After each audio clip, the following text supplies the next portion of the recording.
Hello friends, I am Sneha and welcome to my YouTube channel clear vision. तो mutual fund में invest करने से पहले हमें सही फंड का चुनाव करना बहुत ज़रूरी है। तो उसके लिए हम यहाँ पे लेकर के आए हैं कि अगर हमें फाइनेंशियली फ्री होना है तो हमें किस किस म्यूचुअल फंड में कितना का इन्वेस्टमेंट करना है।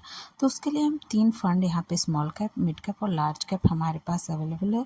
क्योंकि लार्ज कैप जो है as compared to mid cap, small cap कम गिरता है और रिटर्न भी अच्छे मिलते हैं। तो लार्ज कैप में इन्वेस्ट करना है स्टार्टिंग टाइम में बहुत ज़रूरी है, क्योंकि हमें इससे मोटिवेशन मिलता है। अगर हम स्टार्टिंग में ही लॉस ज़्यादा देखने लगे तो हो सकता है कि हम इस फंड में आगे बढ़े भी ना। इसके लिए एक लार्ज कैप बहुत ज़रूरी है और एक स्मॉल कैप ज़रूरी है। अब स्मॉल कैप से क्या होता है कि बेटर रिटर्न हम मिलते हैं, लेकिन हाँ वोलेटाइल भी होता है, इसमें हमें लॉस भी देखने को मिल सकते हैं। तो एक स्मॉल कैप हमारे पोर्टफोलियो में होना चाहिए इस टाइम पे, एक लार्ज कैप होना चाहिए और तीसरा एक फ्लैक्सी कैप फंड।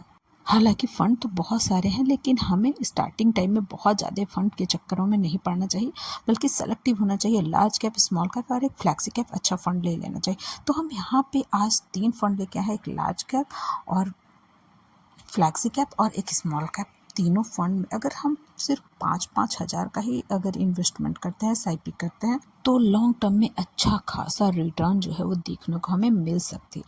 तो चलिए इन तीनों फंड में अगर हम 5-5 हज़ार रुपये अगर हम इन्वेस्ट करते हैं, एसआईपी करते हैं, तो हम तीनों फंड को लेते हैं। यहाँ पे एक पहला फंड जो है वो एसबीआई कॉन्ट्रा फंड, जिसमें 5,000 का एसआईपी करते हैं। दूसरा बंधन स्मॉल कैप म्यूचुअल फंड, इसमें भी 5,000 का एसआईपी। तीसरा gem flexi cap. Flexi cap fund में फ्लैक्सिबिलिटी होता है फंड मैनेजर को, वो अपने हिसाब से अलॉट कर सकते हैं। स्मॉल कैप, मिड कैप और लार्ज कैप में अपने फंड को एलोकेट कर सकते हैं अपने हिसाब से। तो ये फ्लेक्सिबिलिटी होता है, तो इसमें भी अच्छे रिटर्न मिलते हैं।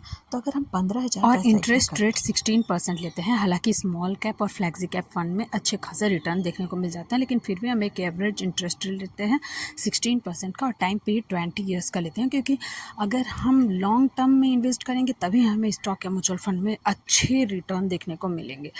तो हमारा जो इन्वेस्टेड अमाउंट है वो 36 लाख हो जाता है और एस्टिमेटेड रिटर्न जो होता है 1,89,27,480 रुपीज़ और टोटल वैल्यू जो होता है वो 2,25,27,480 रुपीज़, जो कि बहुत ही बड़ा अमाउंट होता है।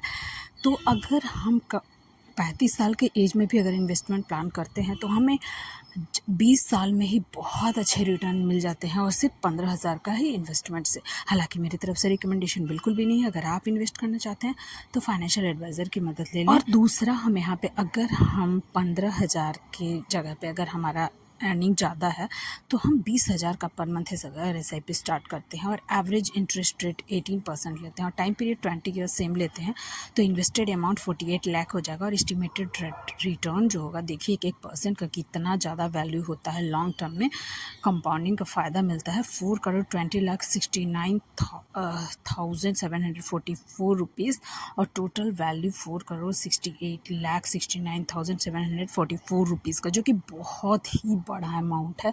तो देख रहे हैं कि लॉन्ग टर्म में हमारा 1% और एक थोड़ा सा जो है वो टाइम पीरियड अगर बढ़ जाए तो और भी ज़्यादा हमें रिटर्न देखने को मिल जाते हैं।